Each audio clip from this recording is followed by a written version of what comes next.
It's 7 p.m. Monday, July 22nd here in Seoul. Coming up on NewsCenter tonight. President Moon Jae-in stresses the need for national unity in the face of Japan's export curbs against Korea. He vows to support local firms to boost their competitiveness, especially in the manufacturing sector, to deal with Tokyo's move. Despite declaring victory in national elections, Japanese Prime Minister Shinzo Abe fails to get a mandate on his wish to revise Japan's pacifist constitution. We take a look at what impact the results may have on Korea. Alarm bells continue to ring for Korea's exports, with outbound shipments set to drop for the 8th straight month. And an OECD report shows that South Koreans born in 2017 are expected to live for more than 82 years, an all-time high for the country and the 5th highest life expectancy in the OECD. NewsCenter begins now.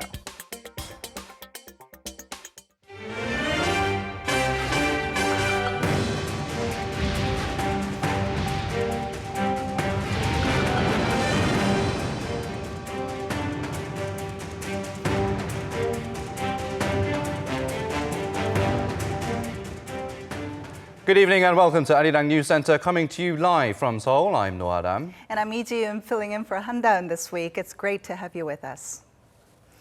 South Korean President Moon Jae-in is promoting national unity in the face of the export restrictions by Japan that have targeted the core of the Korean economy. Speaking to his top aides earlier today, the president said Korea can overcome these difficulties as it has done in the past. He is also promising full government support to local companies. Our presidential office correspondent Shin Se-min starts us off. President Moon Jae-in is calling for a can-do spirit in the face of the export restrictions imposed by Japan. It's a challenge, he says, that the Korean people can overcome. 평등하고 호혜적인 무역을 지속해 나가기 위해선 산업의 경쟁력 우위 확보가 필수적이라는 것을 우리는 다시 한번 인식하게 되었습니다. In a weekly meeting with his top aides, the president said Korea has successfully overtaken its neighbor Japan in a number of fields, such as home appliances, electronics, semiconductors, and shipbuilding. President Moon said the challenges from Japan's retaliatory trade measures could actually become an opportunity. 정부는 지금의 어려움을 오히려 기회로 삼아 부품 소재 산업의 경쟁력 강화와 제조업 혁신을 위해 국가적 차원의 모든 지원을 아끼지 않겠습니다. He urged the government, conglomerates, and smaller companies to form an emergency support and cooperation system that strengthens the competitiveness of related sectors. Innovation, he said, especially in components and materials production, will be an important solution in a situation where one country's monopolistic control of technology has undermined free trade and put pressure on the economy of another. The president added that his government is prepping thoroughly for both fundamental and short-term measures, along with efforts for a diplomatic solution. Also turning to Korean people ahead of the vacation season, the president said the people can help boost the economy by choosing to spend their holiday locally. Shin Se-min, Arirang News. Today, South Korean representatives left for Geneva to attend a WTO meeting that starts on Tuesday. Now, they're led by the Trade Ministry's Deputy Minister for International Affairs, Kim Seung-ho. And this WTO meeting, the General Council, does not make binding decisions, but it will put Korea-Japan diplomacy on the global stage. Our Yoon Jung-min reports. South Korea's trade representatives left Incheon on Monday for Geneva, Switzerland to attend the General Council meeting, which starts on Tuesday. The team is led by the Deputy Minister for International Trade and Legal Affairs, Kim Seung-ho, who will deliver the South Korean government's full position on Japan's export restrictions. Kim is an expert on international trade. He led the team that successfully defended South Korea at the WTO when Seoul was sued by Japan for banning fish from the Fukushima area after the 2011 nuclear disaster. His counterpart from Japan will be Shingo Yamagami, Director General of the Economic Affairs Bureau at Japan's Foreign Ministry. South Korea will explain the unfairness of the export restrictions in light of the principles of free trade and try to convince the international community to pressure Tokyo to withdraw them. The General Council is the WTO's highest decision-making body after the ministerial conference, and this year it'll be attended by 164 member countries. Both Korea and Japan will get a chance to speak in turn, and other parties can join the discussion, but Tuesday's meeting is not binding and it cannot settle the dispute. The General Council does not make binding decisions on these issues. Trade between the two countries will be discussed, but this will not do much to narrow their differences. Nevertheless, it will bring attention to the issue on the global stage and make other countries, including the U.S., consider stepping in to mediate. Currently, Japan is accepting feedback until Wednesday before it decides to exclude Korea from its whitelist of trading partners. The South Korean government will submit an opinion to Japan before then to explain the unfairness of both the export restrictions and the whitelist measure, and to call on Tokyo to take back the restrictions. Yoon Jung-min, Arirang News. In a show of support for the South Korean government amid heightened Seoul-Tokyo trade tensions, the Parliamentary Foreign Affairs Committee adopted a resolution opposing Japan's latest trade measures against South Korea. Our political correspondent Kim Mo-kyun has more. On Monday, the National Assembly's Foreign Affairs and Unification Committee unanimously voted for the resolution calling on Japan to withdraw its export curbs of key high-tech materials to South Korea. Our committee seeks to adopt the sixth item on the agenda, the resolution calling for Japan to withdraw its export controls on South Korea. Are there any objections to this? If there are no objections, I therefore announce that the resolution has been adopted. The key points of the resolution are that through Japan's export restrictions, the Japanese government is harming the friendly relations between Seoul and Tokyo and disturbing the free and fair trade rules. The resolution called for Japan to withdraw such restrictions and vowed for the Korean government to strongly react to the measures. Seoul's Foreign Minister Kang Kyung-hwa, who attended the committee meeting, said that the resolution will be a major sign of support for the government's stance. The government's demand is that Japan should call off its export curbs against Korea. I believe that the Parliament's resolution will be a great contribution to solving the issue. The unanimous vote represents significant progress for the Parliament, which has been stalled due to bipartisan wrangling over the passage of the extra budget bill and the bill calling for the dismissal of Defense Minister Chung Kyung-do for the recent maritime security failure. Earlier in the day, National Assembly Speaker Moon Hee-sang and the floor leaders of Korea's three major negotiating blocs met to negotiate their differences, but during the meeting, no breakthrough was made on opening an extraordinary session for July. In order for the resolution to come fully into effect, it needs to be passed at a parliamentary plenary session. But with the parliament still at a standstill, there's a possibility that the resolution will still remain pending by the time the delegation of lawmakers head to Washington on Wednesday to try to resolve the issue. Kim Mo-kyun, Arirang News. Foolish and hopeless is what Bloomberg is calling the trade war that Japan has launched against South Korea. In an editorial on Monday, Bloomberg wrote that Japanese Prime Minister Shinzo Abe is abusing trade policy by using it to resolve a political dispute. It said Tokyo is clearly retaliating against South Korea for its court rulings ordering Japanese firms to compensate the victims of wartime forced labor. The agency added that such a move is hypocritical for a leader like Abe, who has been praised for strengthening the international trade order. Bloomberg added that through the export curbs, Japanese suppliers will lose market share as well as their reputation for reliability, and that Japan should make the first move in lifting the export controls. With more South Koreans boycotting travel to Japan, one Japanese governor has said the reduction in South Korean flights to Japan is becoming a big problem. According to Japan Saga TV, Governor Yoshinori Yaguchi of Saga Prefecture in Kyushu said the decrease in flights has put his region's tourism sector in a difficult position. Now, local media reports say South Koreans make up about 60% of all international passengers to Saga, and that the occupancy rates of flights from Korea to Saga have dropped by over 10% compared to last year. Japanese Prime Minister Shinzo Abe's ruling coalition has declared victory in Sunday's elections for the upper house. However, Abe fell short of a mandate needed to propose a revision to Japan's pacifist constitution. Kan Young-woo reports. Japanese Prime Minister Shinzo Abe's ruling Liberal Democratic Party and his allied political forces won a strong majority in Sunday's upper house election, but fell short of a two-thirds supermajority required to push ahead with amending Japan's post-war pacifist constitution.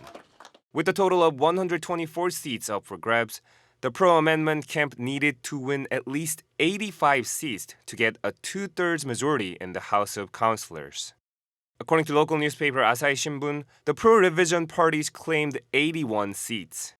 Despite his long-held hope of constitutional reform slipping through his fingers, Abe pointed to voters siding with political stability. Stability or chaos, this is what I have been appealing to the public about. The results show that the public made a judgment for us to make advancements and policies under a stable political base and to proceed on diplomacy to protect the state's interests. I want to meet these expectations. Having pledged to stipulate the role of the self-defense forces in the Constitution, Abe has set his sights on doing so in a revised constitution in 2020. But with the pro-amendment camp failing to secure the two-thirds majority, Abe faces a tough task of convincing opposition parties if he wants to ensure Japan's self-defense forces in the constitution. Japan's current constitution does not allow the country to develop its military or wage war. Taking office in December 2012, Abe is on course to become Japan's longest-serving prime minister if he stays in position until November. According to Japanese broadcaster NHK, the voter turnout for Sunday's election was estimated at below 50%, a low not seen an upper house poll since 1995. Kang-young, Arirang News. Now, Japan's upper house election comes amid high tensions between Seoul and Tokyo over historical disputes and Japan's export restrictions. But it doesn't seem like the election results will have a big impact on its ties with South Korea. Lee Ji-won explains. Japanese Prime Minister Shinzo Abe's win in Sunday's upper house election is not expected to take a significant toll on the current tensions between Seoul and Tokyo. This is according to multiple Japan experts. Some say this is because Japanese lawmakers think the ball is in Seoul's court. The general consensus in Japan is that strong restrictions against Seoul need to continue. Tokyo will go ahead and take Seoul off the white list of countries receiving preferential trade treatment. The director says the retaliation will continue, but Yuji Hosaka, a professor of politics at the Sejong University, says that not all lawmakers agree on pressuring South Korea and that tightening the sanctions further won't be so easy. Because the ruling coalition did not get a firm win, Prime Minister Abe will not be able to wield restrictions on South Korea however he wants. He will have to listen more closely to the public. Before the election, the Abe government's decision to put trade restrictions on Korea was seen mainly as a way to rally conservative voters. And had his Liberal Democratic Party and its allies won a supermajority, there was concern that Abe would be encouraged to get even tougher on Korea. Professor Hosaka added that the ruling party will very much need its junior coalition partner Komeito, lacking a majority by itself. Lee Ji-won, Arirang News. Shifting gears now, and U.S. National Security Advisor John Bolton is scheduled to visit South Korea this week. His upcoming trip is expected to give a clearer view of Washington's stance on a number of security-related issues it shares with Seoul. These include whether the U.S. will step up its mediating role in the recent trade spat between South Korea and Japan. Kim Ji-yeon with the details. South Korea's Defense Ministry confirmed on Monday U.S. National Security Advisor John Bolton will pay a visit to the ministry this Wednesday and hold a face-to-face with South Korean Defense Minister Chung Kyung-do. The ministry said the two sides are expected to discuss a range of security-related issues centered on achieving denuclearization on the Korean peninsula, as well as the two countries' military measures to support diplomatic efforts aimed at the complete denuclearization of North Korea. The ministry refrained from commenting further, but it's widely speculated the two sides will discuss Seoul's stance in maintaining the General Security of Military Information Agreement, a bilateral military information sharing pact between Seoul and Tokyo, as well as the possibility of South Korea's participation in a U.S.-led coalition to promote the freedom of navigation in the Strait of Hormuz, amid escalating tensions between Washington and Tehran. During his visit to Japan on Monday, Bolton reportedly held talks with Shotaro Yatsushi, who heads the Secretariat of Japan's National Security Council, the Prime Minister, Foreign Minister Taro Kono, and Defense Minister Takeshi Iwaya. Japan-based Kyodo News reported the two sides talked about the trade spat between South Korea and Japan following Tokyo's strengthened chip materials export restrictions to Seoul, and on issues regarding the compensation of Japan's wartime forced labor. It's also believed the U.S. has talked about Japan's participation in the U.S.-led coalition in the Persian Gulf. Kim Ji-yeon, Arirang News. North Korea and the United States were expected to hold working-level talks on denuclearization within a few weeks of the recent Kim-Trump meeting at the DMZ, but those talks are yet to happen. The North has taken issue with the joint military drills Seoul and Washington are scheduled to hold next month, and in response, the allies are considering changing the exercise's name. Oh Jung-hee reports. Anticipations were high that the historic meeting between North Korean leader Kim Jong-un and U.S. President Donald Trump would lead to a breakthrough in the months-long stalled denuclearization talks. After the DMZ meeting, U.S. Secretary of State Mike Pompeo had forecast working-level talks would take place within 3 weeks. We'll have to get this month, starting tomorrow. So sometime in July, probably the next 2 or 3 weeks, probably around the middle of the month would be my guess. And a place yet to be determined. But the teams will gather, they'll start working, they'll start exchanging ideas. But the talks have yet to take place. The U.S. has suggested to the North that they hold working-level meetings, but the North has not responded. Instead, it rather came back with thorny criticisms against a South Korea-U.S. joint military exercise, warning that if 19-2 Dongmeng happens, it would affect the Pyongyang-Washington nuclear talks. Seoul and Washington are reportedly considering changing the name of their joint drills. South Korea and the U.S. will decide on the name and dates of the combined exercise through consultations. Both military authorities are preparing for an exercise later this year to prove capabilities for the OPCON transfer. Seoul's Unification Minister Kim Yeon-chul explained in a radio interview last week that it seems it's taking time to prepare for the working-level talks between North Korea and the U.S. The Presidential Secretary for Peace Planning, Choi Jong-gun, said Saturday at a forum in the U.S. that the joint exercise will go ahead as planned in August and that it's not an offensive drill. Oh Jung-hee, Arirang News. Now, more bad news for Korea's economy. The country's exports have fallen in the first 20 days of this month. If the downward trend continues for the rest of July, the country would end up having negative export growth for the 8th consecutive month. Our Seo Eun-kyung with the details. Exports in July fell during the first 20 days of the month on year. According to Korea Customer Service on Monday, exports fell down 13.6% from the same period of the previous year to $28.3 billion.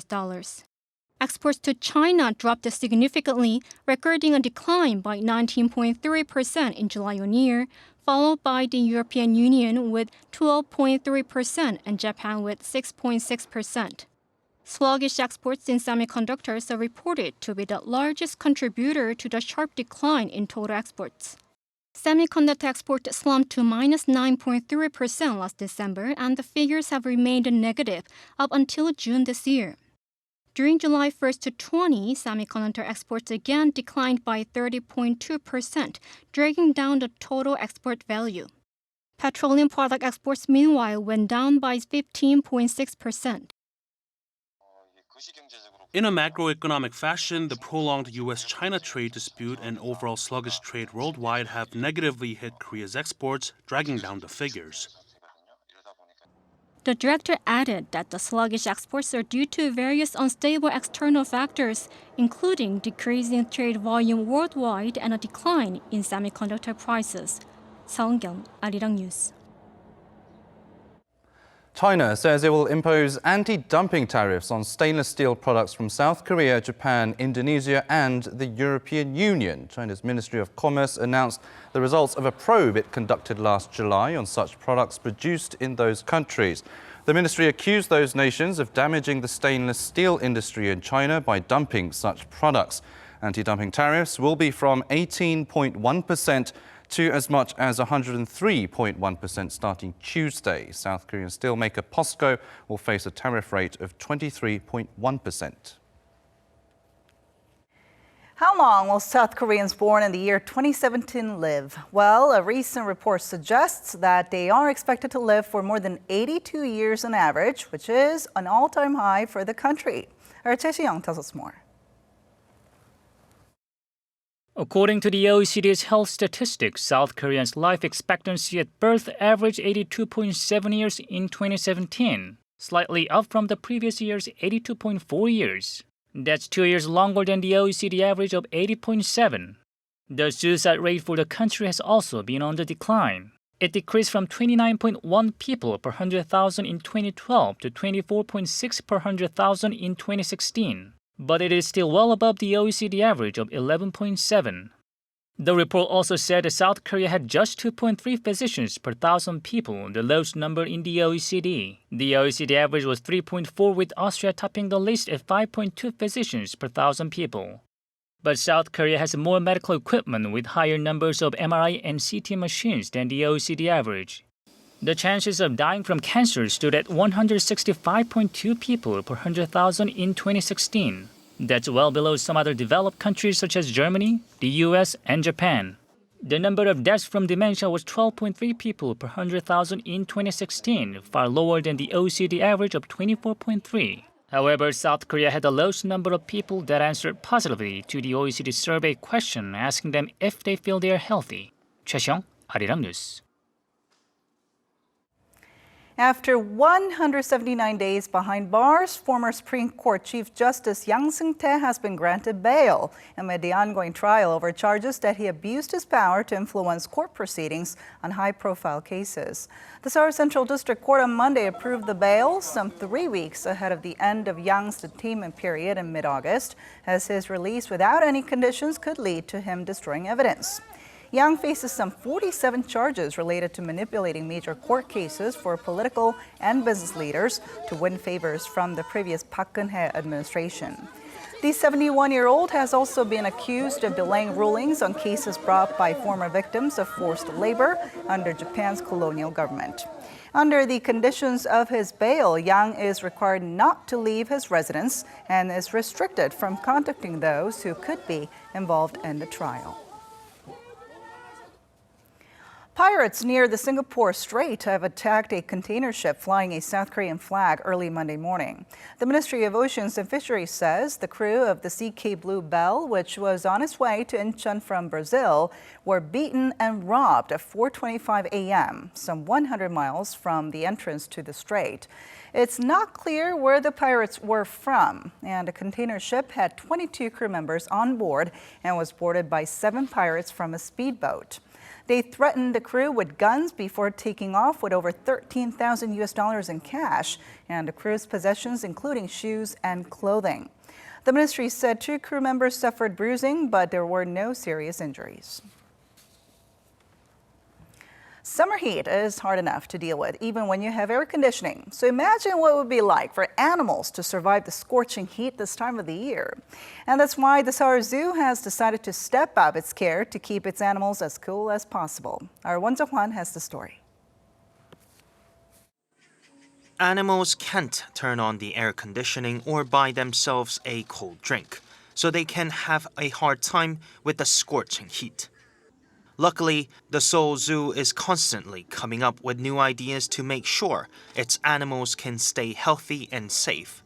One thing it does is give them cool treats. It's been really hot lately, and that's not easy on our animals, where zoo staff have come up with different ways to help the animals get through the summer according to their unique characteristics. For the Asian elephant, the zookeepers prepared massive blocks of ice with various kinds of fruit inside. The elephants love to get sprayed with cool water, but this time, the ice-cold fruit comes first. This 3-year-old called Himangi is also loving the special treatment, trying to smash open his watermelon just like his parents do. The treats are different from each species. Some get frozen fruit, but others just want to have fun in the pool. For the hyenas, the zookeeper's idea worked perfectly. Hyenas like to get in the water, so we tried to find a way that would make it more fun for them. The bath bombs we used are non-toxic and smell like fruit, so it makes them want to jump in. And these little animals, ring-tailed lemur, are busy to munching up their sliced fruit. And when fruit is out of reach, their elastic arms and legs come in handy, or they'll just hang upside down and pull up the string. The zoo is also home to some animals that are quite sensitive to heat and are often unwilling to leave their shaded cages. Here too, one thing is sure to work. When the animals are tired from the scorching heat, there's only one way to get them to leave their cages, by seducing them with their favorite food coated with ice.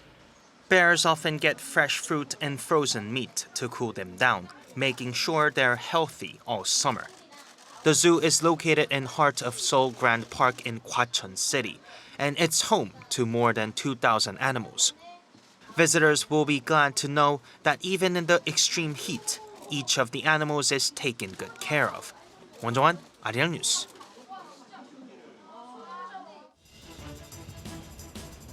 Damaged banknotes, including burnt ones, can be replaced if at least 3/4 of the bill is intact. According to the Bank of Korea, nearly $2 billion worth of damaged bills and coins were discarded by the central bank in the first half of this year. The central bank replaces damaged currency for the full amount if at least 3/4 of the bill is intact, and to half the amount if at least 2/5 of the bill is unscathed. If the bill is burnt, the parts covered in ash also count as intact, so rather than brushing the ashes off, it's best to bring the bills to the bank as they are. Patients will be able to get tested for 7 infectious diseases under their public medical insurance from September. The diseases include malaria, HIV and hepatitis C. Patients are expected to save between 10 and 50%. On average, the cost for testing for norovirus will plunge from $22 to less than $2. Korean-American Ma Dong-seok, also known as Don Lee, will make his Hollywood debut in the upcoming Marvel movie The Eternals. Marvel Studios president Kevin Feige introduced the cast at the San Diego Comic-Con over the weekend. Joined by Hollywood stars including Angelina Jolie, Salma Hayek and Richard Madden, Ma will play the role of Gilgamesh, a hero with super strength. The Eternals is set to premiere in theaters in November next year. At the 2019 World Aquatics Championships in Gwangju, South Korean swimmer Kim Sayoung will compete in tonight's final of the women's 200-meter individual medley. She is seen as the country's best hope for a medal in swimming, having finished 7th in the semi-finals to claim a berth in the final. Kim is looking to do better than her previous performance at the championships 2 years ago, where she came in 6th place. Tonight's swimming finals start at around 8 p.m. Korea time. That has been your 3-minute news flash.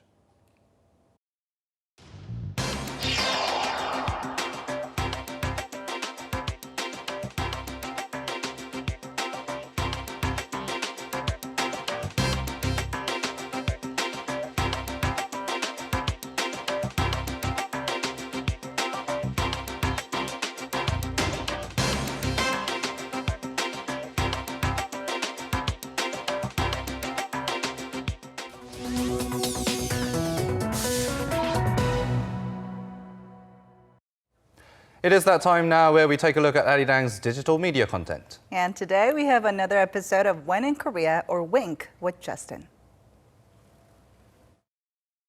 Hey everybody, welcome back to Wink. I'm your host Justin. Today we have some very special guests here, just in case any of you might be interested in coming to university in Korea. Hi guys, I'm Sophie. I'm 21 years old and I'm from Hungary. I'm 24 years old. I'm from Germany.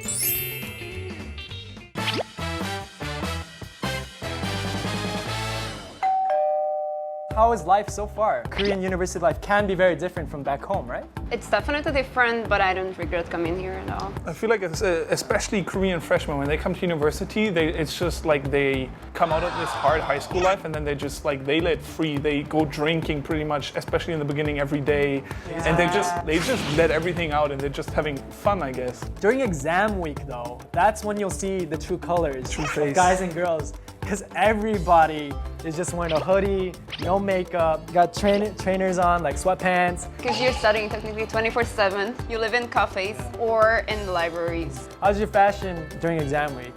Actually, I seen her in class, and you know today she looks like she's fancily dressed up. She wears this in class. She wears the exact same. You just want to look good when you are out. So this is another really big one, registering for courses. We call it 수강 신청. Here I remember, usually it starts at like 10 a.m. in the morning, right? Koreans flock to PC bunks and then everybody like... Anytime the semester's about to start, you're just sitting there from 9 a.m. just waiting.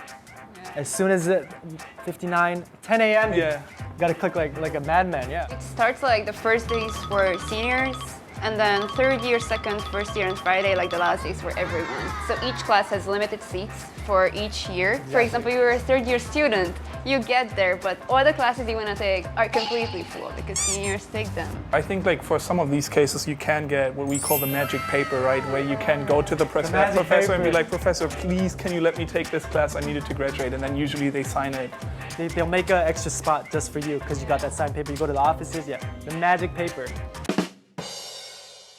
Moving on to dorm life now on campus. Have you guys ever experienced dorm life in Korea? Yeah, you can compare it kind of like to high school at one point. High school. Yeah, because you have a curfew. During the weekdays, if you want to stay out, you gotta get like some kind of permission, and you have like a limited amount of... You have to apply to get permission to come back home after 12. It's like, yeah, it's like high school all over again. If you miss curfew a certain amount of times, you get kicked out, right? For the next semester. And then there's no alcohol allowed, right? Not even cooking allowed, like... No cooking? Yeah, you cannot. Just living alone is better. Maybe for the first semester, like a dormitory or like something that you can easily find, because like finding a place is way easier when you're already in Korea, when you're here. I recommend coming to Korea for anybody because life is amazing here. You're gonna meet amazing people. Food is just beautiful. It's happiness.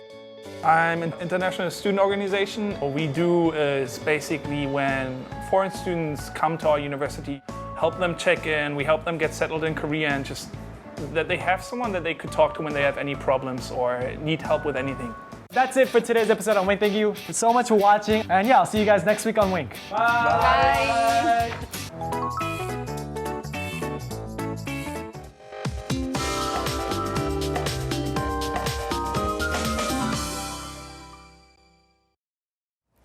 Scorching conditions are back, with most of the country under heat wave advisories. Let's get more on the weather from our Michelle Park at the Weather Center. Michelle. Hi guys, now today is Chungbok in Korea, marking the second of the 3 hottest days of the summer. And the weather forecast proves this right today, as most of the nation is suffering under a heat wave because of hot and humid air has flowed into the country following the recent typhoon. And now heat wave advisories have been issued for tomorrow as well, so try to find ways to beat this steaming hot weather. Now, although the nation will hover under cloudy skies tomorrow, the daytime highs will climb well into the 30s. Now, also, there are some chances of some local showers during the afternoon, so it might be wise to have your umbrellas handy. The nation is very close to having tropical night, as its morning lows are mostly staying as warm as 24 degrees Celsius tomorrow. And Tuesday's daytime high in Seoul will peak up to 32 degrees Celsius, while Chuncheon and Gyeongju goes a bit higher at 33 and 34 degrees Celsius respectively. Now, there will be some relief from the heat wave when another monsoon front reaches Korea later this week. The monsoon rain will start on Wednesday night from the west side of the peninsula, spreading nationwide by Thursday. I'll leave you with the weather conditions around the world.